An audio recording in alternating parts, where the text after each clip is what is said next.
जिस महू का उल्लेख हुआ, जहां मुझे जाने का मौका मिला, वो बहुत बड़ा राष्ट्रीय स्मारक जो है वो बनाने का सौभाग्य अगर किसी पार्टी को है तो भारतीय जनता पार्टी को है, जिन्होंने उसको भव्य स्मारक के रूप में निर्माण किया,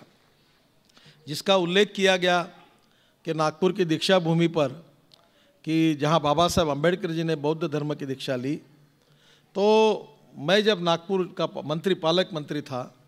मेरे कार्यकाल में पूरे दीक्षा भूमि का पूरा अधूरा काम पूरा करने का सौभाग्य मुझे मिला। वहाँ पीने का पानी हो, बगीचा हो, कंपाउंड वॉल हो, प्रवेश द्वार हो, स्टील पाइप का रेलिंग हो, करीब 5 करोड़ के काम उस समय 1998 में, उस समय मैंने और नागपुर के उस समय के मेयर जो बीजेपी के थे, हमने मिलकर पूरे किए। और मैं जब भी ये साल भर में दीक्षा भूमि का जब कार्यक्रम रहता है प्रमुख, तब उस समय हर वर्ष साल के कार्यक्रम के लिए मुझे आमंत्रित किया जाता है। हमको क्योंकि ये सिखाया गया है कि socio economic equality is a mission for us, it is a part of our life conviction. और मेरी आपसे उम्मीद है कि बाबा साहब ने जो अपने जीवन को समर्पित किया, ये जो कार्य किया है, जिस विचारों से किया, उस कार्य की तुलना अगर करनी है पूरी दुनिया में, तो जिस प्रकार से अमेरिका में डॉक्टर मार्टिन लूथर किंग जो थे, उन्होंने अमेरिका में निगरों के प्रति जो अन्याय अत्याचार हो रहा था उनको न्याय देने के लिए जो संघर्ष किया, वो जो इतिहास है, उस इतिहास की तुलना डॉक्टर बाबा साहेब अम्बेडकर जी के संघर्ष के साथ हो सकती है। और मुझे ऐसा लगता है कि बाबा साहब का ये संघर्ष जिस सामाजिक न्याय के लिए था, जिस सामाजिक विषमता के खिलाफ था, उसको हम और आगे लेके जाना है और सामाजिक विषमता को समाप्त करके सामाजिक न्याय समाज में प्रस्तापित करना, और उसी प्रकार से आर्थिक विषमता को नष्ट करके आर्थिक न्याय को प्रस्तापित करना, ये दोनों भी हमारे part of commitment, part of conviction के रूप में हमने इसको स्वीकार किया है। और इसलिए जब विजेंद्र जी मुझे मिले, तब मैंने उनको कहा कि समाज के जो शोषित पीड़ित दलित व्यक्ति है, उनके प्रति हमारे मन में संवेदनशीलता ये केवल भाषणों से नहीं होगी। और इसलिए मैंने उनको आग्रह किया कि हमारे यहाँ साइकिल रिक्शा चलाने वाले हमारे बंधु हैं, कोई साफ सफाई करने वाले मजदूर हैं, वाल्मीकि समाज के बड़े प्रमाण में लोग करते हैं। मैं जब इंदौर में अधिवेशन के लिए गया था, तो उस समय मुझे बड़ा आग्रह किया कि मैं हमारे एक वाल्मीकि समाज के कार्यकर्ता क्या वे प्लेन से उतरने के बाद उनके घर पर भोजन के लिए जाऊं।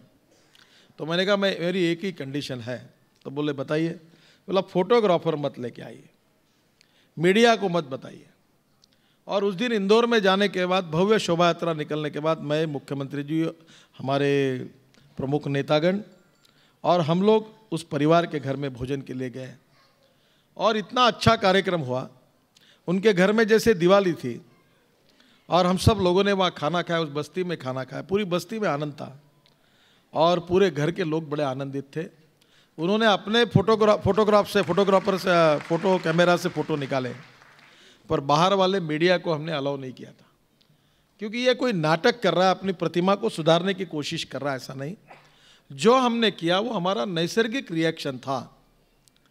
ये कोई आर्टिफिशियल प्रोग्राम नहीं था, ये नेचुरल प्रोग्राम था, जो हमने वैसे ही करना चाहिए। और मुझे ऐसा लगता है कि इस विषय को हमारे व्यक्तिगत जीवन में, आचरण में और व्यवहार में लाना, ये बाबा साहब के लिए सबसे बड़ी श्रद्धांजलि होगी। और इसीलिए मैंने जब विजेंद्र जी को कहा था कि हमारी महानगर पालिका जो है, वो इस समय जो साइकिल रिक्शा चलाने वाले लोग हैं, बहुत संख्या लोग जो है, लाखों लोग देश में चलाते हैं, उनको कहीं टीबी होता है, क्योंकि जो मेहनत करते हैं उनकी हालत ठीक नहीं रहती, ज़्यादा दिन जिंदा नहीं जी नहीं सकते। बैंड पार्टी में जो काम करते हैं उनको भी उनके फुफ्फुसों के लिए कुछ तकलीफ होती है। बहुसंख्या दलित लोगों के, दलित समाज के लोग काम करते हैं, ये सब वाल्मीकि समाज के अनेक लोग साफ सफाई का काम करते हैं। क्या ये जो पिछड़े हुए लोग हैं, जो समाज में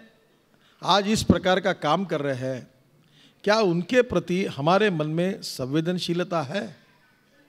क्या उनके साथ हमारा व्यवहार सामाजिक न्याय का है? क्या उनको हम बराबरी से, सम्मान से उनके साथ व्यवहार करते हैं? मुझे लगता है भारतीय जनता पार्टी के कार्यकर्ता से ये अपेक्षा है कि अपने व्यक्तिगत, सामाजिक और राजनीतिक जीवन में समाज में जो ऐसे शोषित पीड़ित समाज के जो लोग मिलते हैं, उनके साथ समता, समरसता और समानता का व्यवहार हमारा कार्यकर्ता और नेता करें और उनके लिए, उनके विकास के लिए, सर्वांगीण विकास के लिए, सर्वांगीण विकास में शिक्षा आती है, रोजगार आता है, आर्थिक प्रगति आती है, सभी प्रकार के विकास के लिए उनके लिए कोशिश करें, प्रयास करें। मुझे लगता है कि बाबा साहेब अम्बेडकर जी का जीवन उन्होंने इसी सामाजिक न्याय के लिए समर्पित किया और आज उसी विचार को लेकर हम चल रहे हैं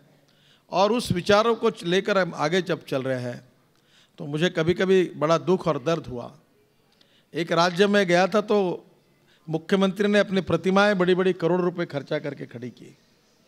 तब मेरे ध्यान में आया कि प्रतिमा खड़ी होने के बाद क्या दलित समाज का विकास होगा? इस पैसे का उपयोग अगर उन समाज के सर्वांगीण उन्नति के लिए, रोजगार के लिए, शिक्षा देने के लिए,